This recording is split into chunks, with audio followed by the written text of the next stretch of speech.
नमस्कार मुरी माँ वेलकम करछि मोर गोटे नुआ वीडियो रे।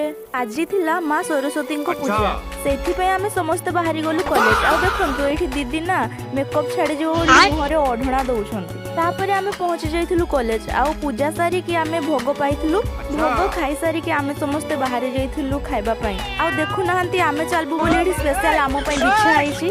आ आमे एठी लाइन लागि जाइथिलु। तापरे आमे आनी आस्थिलु खाइबा। आ खाइबा आनी सारी कि डेरी को तापरे तो मु खाई चलली। आ एमती खाइली जे माने एका थोड़े प्लेट सफा कर दिली। बाकी रहिला पायस को कोन पई छाडबी। आ देखंतु एठी दीदी मते आ गोटे पायस देला। सेटा को भी मु छाडली नै। लास्ट मु सेटा को भी पी देली। खाई सारी कि खोली को हमें ता जगह रे रखी देलु। खाई सारी कि तापरे हमें गोलु हॉस्टल को मां को दर्शन करबा पई। आ हमको दीटा हॉस्टल दीदी थोर खाइबा पई दिया हला। आ खाइबा को मु हाथ रे मु सोही पारली नै। लास्ट ताकू भी खाई देली। आ जदी वीडियो आपन को भल लागला तो गोटे लाइक कर देबे। रहूची जय जगन्नाथ।